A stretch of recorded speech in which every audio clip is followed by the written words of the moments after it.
Hello everybody and welcome back to another War Thunder replay. Today we're going to be looking at another of my own replays because this was a absolutely fantastic game that I had in my Comet, or more specifically, my Comet Iron Duke.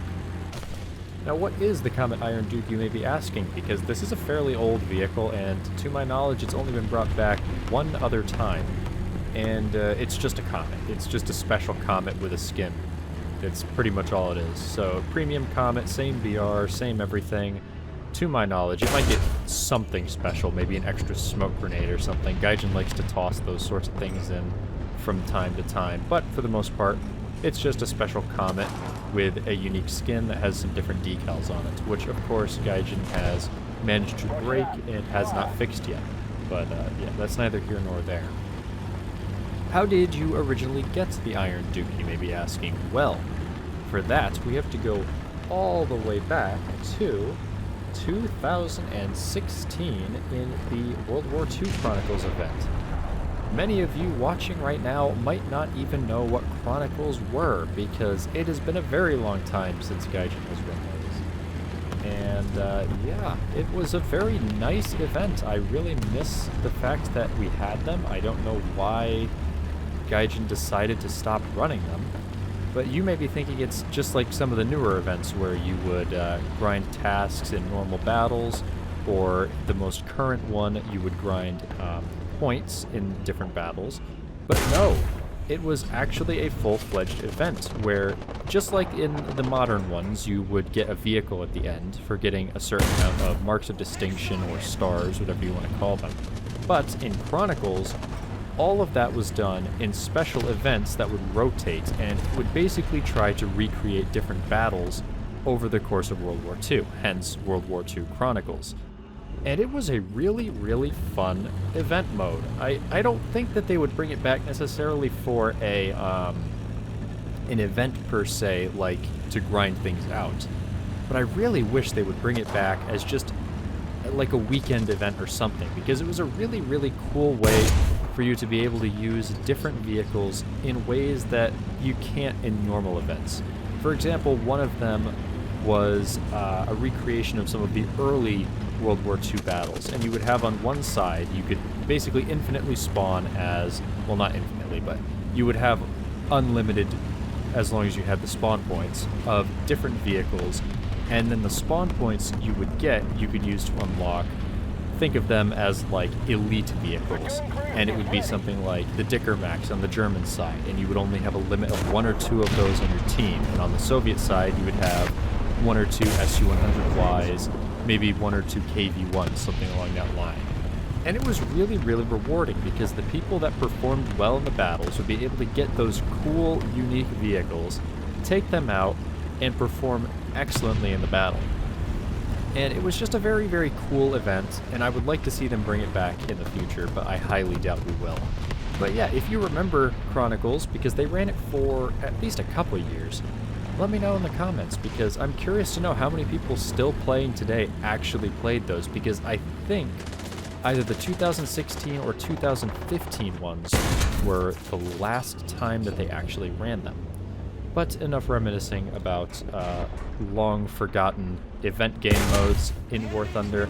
Let's talk a little bit about the Comets, because, wow, the Comet is a lot better than I remember it being. I used to have a lot of issues with this tank. I never hated it, but it just was not that high on my list of vehicles that I would go out of my way to play. But wow, has that changed. And I don't know if it's because the Sabo on this thing has gotten better. As you can see, I just punched right through the upper front plate on that Panther. I don't know if it's that the Sabo has gotten better, if I've just gotten better, or if I've just been having good luck with the vehicle. I tend to think it's that the Sabo has gotten better, because although, as you'll see, sometimes it does approximately 0 when you penetrate a vehicle, other times, like with that Panther, you just punched clean through, and it's just very satisfying to use. And one thing to add on to that, if you're facing Panthers, do what I did there as long as they're not angled. Try to go through that upper front plate, because you're actually going to do more damage than that than going through the side, as you may have noticed from earlier when I shot that other Panther, as I managed to snipe the ammo on that Delat Torn. That was a very cheeky shot. I feel almost bad for that guy. Almost. but we're already up to 4 kills, and I'm now moving in on the B point so we can hopefully try to get one of their caps. I didn't actually see that Panzer IV over there as I was moving in. As I've mentioned in previous videos, I can't actually see the markers. You guys can, but I can't because this was a realistic battle. It's just a fact of the replay, along with the fact that it may look like sometimes I'm firing before my gun reloads. That's just because the replay for some reason doesn't count my stats. Punching a shot right into that Tiger, as you can see, just wiping out his turret crew. The shrapnel doesn't always work, but when it does, it is just so satisfying as I swing over, snap that Panzer IV-H. Doesn't look like I reloaded, but I did. And the Tiger doesn't have time before I get the reload. The fire rate on this tank is excellent. I highly recommend it. If you haven't played this thing, or maybe you haven't taken it out in a while, give the Comet a try again because it feels really, really good now. And by the end of this battle, you will see that it performs quite well. And I'm not going to say I was playing exceptionally well in this match. I was playing decently well, but I definitely wasn't trying super hard to get as many kills as I did, claiming the 6th victim as I hit the ammo there. Ammo racks are definitely something you want to aim for with Sabo, because depending on the Sabo round, sometimes they just refuse to do any damage, and other times they act like you're firing liquid plasma straight through an enemy's armor plate. Very, very random, it seems, but nonetheless, he's dead, I'm not, so we continue on as I'm moving over towards the C point. I believe there may have been something up on that hill, or people were thinking there was, but... Oh, no, I remember. One of my squad mates was pinging there because he was saying he was going to go there, and I thought he was saying that somebody was up there. Caught a glimpse of that Panther, but not able to get a shot on him. He's behind the hill, so I believe I just decide, yeah, I'm just going to continue heading towards C, and I catch a glimpse of this IKV, who doesn't see me, and I'm able to kill his crew. Very clustered together in those Swedish tanks. You very rarely have to use more than one shot, at least from the side on those things. So, we're now up to 7 kills, moving towards the C point. I believe there is an enemy somewhere around here. Not really aware of where his position is, or maybe he was killed. It's a little hard to follow because the battle chat fills up so much in these replays with just random crap, all the different awards and stuff that you get. But I believe I can hear this Panther, and I'm moving in on him now. Once again, I think we're going to get an example of me, plugging one right through the upper front plate. Like I said, if you aim for the turret, you probably could pen, but I've had a lot more luck with going through that upper front plate. I'm not sure if it's just because of the rounding on the Panther's turret, which is definitely part of it, because the rounding on that turret can be very trolly, so if you have a vehicle that can penetrate the upper hull, you're better off going for that shot. And that kind of goes for a lot of tanks. The Shermans, even the Tiger too. If you can pen the upper front plate, it's usually a better option, unless you can punch through the turret and hit into the ammo. Obviously go for the gunner if you can, but in the case where you maybe have a heat shell or something like that and you can go through the upper front plate, shoot like I was doing there. Go on the right side, you'll get the driver, usually the gunner, and then maybe the commander behind him, and then you follow up with a shot on the left. It should usually kill them in 2 shots, but you can also usually go through the turret. I just was going for the hull here because a little bit more reliable with this particular round. Well, we are now up to 8 kills as I bounce off of that Whirlwind because typical German trolley mid-plates. You hit that little point in between them and you're just not going through because magical overlapping plate armor. Moving over, getting a shot at this Tiger. I believe I'm going to go for, yes, the lower plate. I may have actually aimed a little high, and that would have been a misplay on my part because the Tiger's driver's viewport is essentially the same black hole as the T-34 driver's hatch. Very bad idea to shoot there.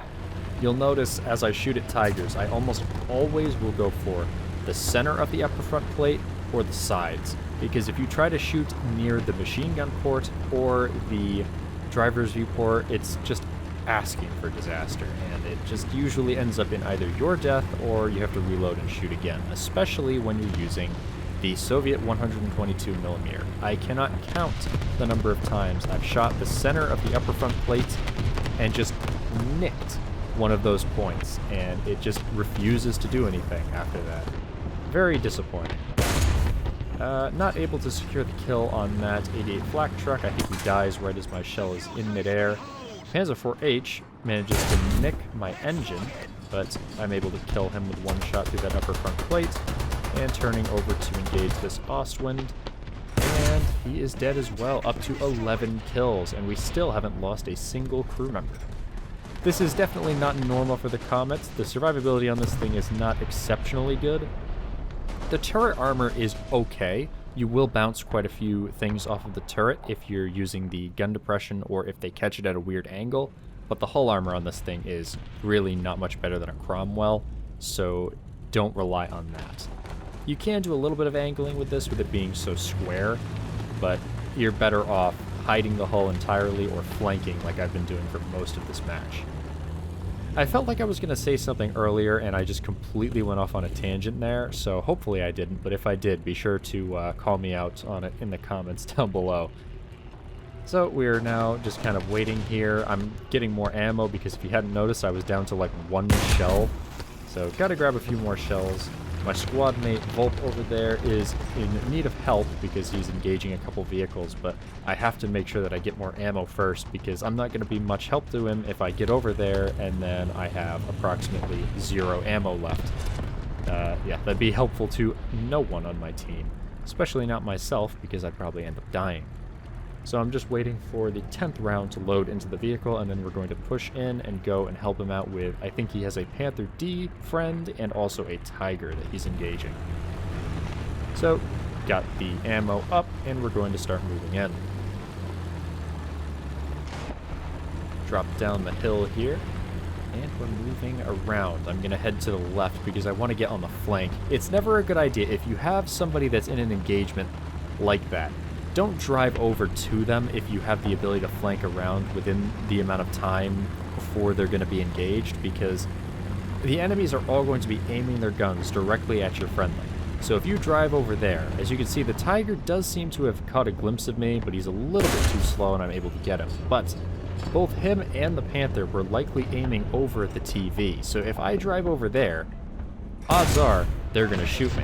And I'm able to actually get the ammo rack of that Panther, and I'm not trusting it. I'm going to pull back because I think that Tiger probably has the gunner up, and you can see his turret moving. My squad mate shoots him, gets his breach. I'm able to push forward and plug a shot right above the driver's head. Pretty lucky shot there, but had to snap the shot around the Panther ring. Regardless, though, he is dead. We're up to 13 kills, 2 caps, a kill assist. And I'm leaving the Whirlwind to my squad mate, or I might just not have seen the Whirlwind. I was probably just leaving it because I've been hoarding quite a few kills this match. Oh, it seems like neither of us saw it. As my squad mate gets nicked there in the butt by the Whirlwind. But I'm going to start heading back over towards A because I might as well try to grab the other cap and win a little bit faster because we are still lower on tickets than they are, so it's always safer to grab all the caps you can if you have the opportunity to. And the Comet is mobile enough where I know that I can do that. I catch this Panther, moving up, once again into the ammo rack. The Panther's ammo rack is very, very nice how big it is, right in that front spot, because that's normally where I shoot anyways to try to immobilize it. Good center mass shot, and the ammo just happens to be right behind where I shoot, so very helpful. Thank you, Panther, and thank you, German tank designers, for putting the ammo rack right there, so in 2022, when I'm playing video games, I can easily kill them. We are now up to 14 kills. I'm going to be grabbing the A points, and that will pretty much round off the match. It's not quite over yet, but not a whole heck of a lot left. I don't think there were many vehicles on the enemy team left at this point because, well, we've kind of killed them all. Our team did fairly well, at least my squad did. I'm not sure how the rest of the team did. I would have to look at the player statistics, but I don't think I took a screenshot of that. So we're just going to be chilling here and capping. So let me know what you guys think of the Comet down in the description, if you think you're going to have to give it a try again after you see this battle, because I hadn't played it in a while and I gave it a shot. This was actually like one of the second or third games that I played in it after going back to it, and I got this many kills with 0 deaths, so it was quite surprising. I mean, obviously, whenever you're in a vehicle that is top tier, you're going to tend to perform better. But it's not like this is a heavy tank that is impenetrable. So it's not like I was just doing well because of the vehicle. Hunting now for any remaining enemies. So you can see the tree must have been right in the way because I couldn't see that SDKFZ. Still didn't catch a glimpse of him in my peripheral vision there. But I think I see him now as he's backing up. Yep, swinging over. And that is my 15th and final kill, ending off the match with 15 kills, 3 caps, and at least 1 kill assist. And from there, the tickets are going to bleed out. And yeah, that was a very good match. I think I very nearly get another kill, but the match ends just shy of me being able to get that. So I put up the post-battle results screen, which I did screenshot after the battle for you. And I don't remember exactly what I got, but I know I made quite a good amount of money off of this match. So it just goes to show that with premium, and I think I might have had a booster running, you can make pretty good bank even with how garbage the economy and War Thunder can tend to be. But yeah, let me know what you thought of the video, and if you have a replay and you want me to review it like this, go ahead and join my Discord, link in the description, and send it in the submissions chat. You can either scroll down and find it, or you can ask a mod and they will be able to help you find it.